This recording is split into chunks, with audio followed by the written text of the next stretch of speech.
Well, the Alleghany Journal has found the mayor of Covington, Tom Sibold, here on Wednesday. And Mayor Sibold, the Gordman building arrangement is a big deal for Covington, isn't it? It's a big deal for the Alleghany Highlands. This is something that's never been done before. Our IDA, Board Industrial Development Authority, they've pretty much been just sitting doing not much anything because there's not been anything for them to do. But this is something that can fall under them. They're able to allow incentives a lot easier than the city or the county is. The county made some announcements last night too that the IDA board's very involved in with some of the things they're giving people, incentives they're giving. Those performance agreements are really big. You know, many people in the region probably would like to have an idea of what city officials or planners are thinking would be the best fit for the Gordmans building. And also, people may not realize it's huge. What, 30,000 square feet? 30,000 square feet. And you know, it's probably going to be multi-use because you just don't have that much retail clothing need in the area anymore. So I'm hoping retail in some of it, maybe some business offices in some of it. There's even room to put some downtown housing in part of it.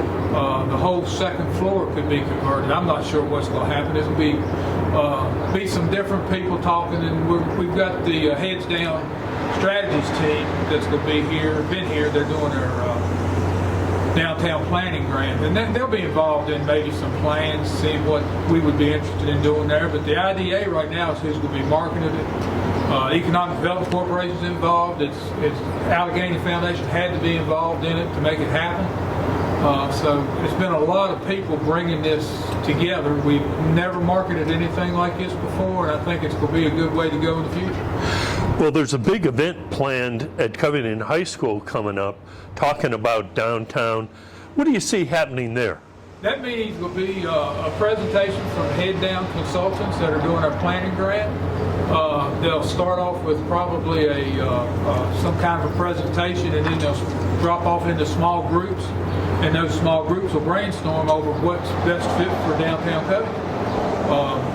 You know, we want people involved. You've got to register to participate, but there are registrations on the city's Facebook and website. I don't know. Have you put that on your? We have. On the Alleghany Journal? We have, but of course we could do it again. Yeah, it's important to register so they'll have a good know what kind of numbers they're going to have. And what do you see for downtown Covington in terms of an overall strategy? How important is the possibility of the number of apartments on the second floors of some of these buildings? How does that figure into the whole grand scheme of things? I think it's very important. We rezoned the upstairs levels of every building on Main Street several years ago before I was on council. And it's all rezoned to residential, where it can be apartments on the second floor with businesses downstairs. And if you've got people living down there, there'll be more need for different businesses to be down there. So part of the success of downtown Covington, and probably part of the success of any downtown, is the mix. And who knows what the right mix is for Covington. You may need more restaurants or more entertainment, that kind of thing. Do you see some of those ideas developing at the event at Covington High School coming up? I do. People will have input. I know that restaurants are important for downtown. There's a couple of places you can eat. The Burke House, and Mr. Katz put his hot dog ice cream place in, and the hot dog house around on Maple. And those are all daytime eaters. It would be nice to have somebody open later in the evening where you can have a meal downtown at night. That's going to be a big part of it. A big part of this strategy has been grants, planning grants for Maple Avenue.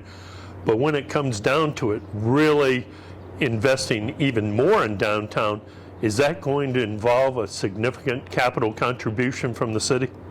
Hopefully with the downtown planning grant, we'll be able to present to DHCD with some opportunities that we would think we had and look for more grants.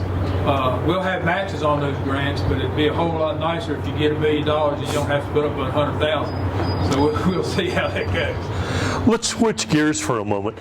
As a result of last night's meeting, between the IDA and Covington City Council. Part of the background for this meeting was a streamlined economic development corporation. That's part of this group is getting together some pad-ready ideas and trying to make the process of economic development more efficient. Where did that idea come from to streamline the EDC, make it more efficient, and make it a stronger part of the mix around here in terms of getting things done? The EDC had grown to a place where there was probably a 25-member board. It was a lot of people sitting in the meetings sometimes. And it's hard to do anything with a board that size. When Marla was still here, we downsized a good bit then. There was an executive committee and a board. The board now is about the size of what the executive committee used to be. But you have the people there that you need to have there. You've got business people on there. You've got local government people there. Crystal, Unitas, and John Lanford are playing a big role in it. The council has representation from David Kroger, the vice mayor, and the county has representation from James Griffith, the assistant county board. See, he's the assistant chairman for the board of supervisors. So, those are the people that are there. They're working hard. They're looking at all kinds of options. Of course, Terry Montgomery is still down there as the administrative aide or administrator. So, it's just sometimes you can get too big. And we need to bring things back to a workable size. Do you believe the performance agreements were a key part of Balkham's investment and West Rock's? Yes, and John Lanford last night talked about how much those helped, and especially with the ball camp. They were looking at another area, I forget, Missouri maybe, don't remember exactly. They were looking somewhere else. And, with the incentives we were able to offer in Alleghany Highlands, they were going to make their investment here. So that's a pretty big investment. West Rock, that investment was started a couple years ago. I think when Northam had just come into office as governor, he came and made an announcement about the money that was going to be given to West Rock to do some of the stuff they're doing. We mentioned to the public in a recent post that we thought the cooperation between the city of Covington and Allegheny County is almost historic, certainly unprecedented.